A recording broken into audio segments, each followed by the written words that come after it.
Dobrý deň prajem. Dnes si v našom videu odpovieme na otázku, čo rozumieme formuláciou forma dokumentu pri zaručených konverziách. Zákonom sú definované 3 typy zaručených konverzií, a to práve v súvislosti s formami dokumentov. Máme definovanú zaručenú konverziu z listinnej do elektronickej formy, z elektronickej do listinnej formy a z jednej elektronickej do inej elektronickej formy.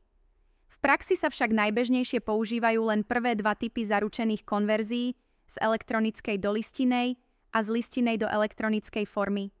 Tretí typ konverzie sa vykonáva na niektorých orgánoch verejnej moci pre niektoré špecifické úkony. Pri konverzii do elektronickej formy je na výstupe elektronický dokument. Konkrétne, ak je na výstupe elektronická forma dokumentu, znamená to podpisový kontajner ASIC, ktorý obsahuje konvertovaný, oskenovaný originál, osvedčovaciu doložku a kvalifikovaný podpis alebo pečať orgánu, ktorý konverziu vykonal. Podpisový kontajner zároveň neoddeliteľne spája celý svoj obsah do jedného elektronického súboru s príponou ASIC alebo ESCE.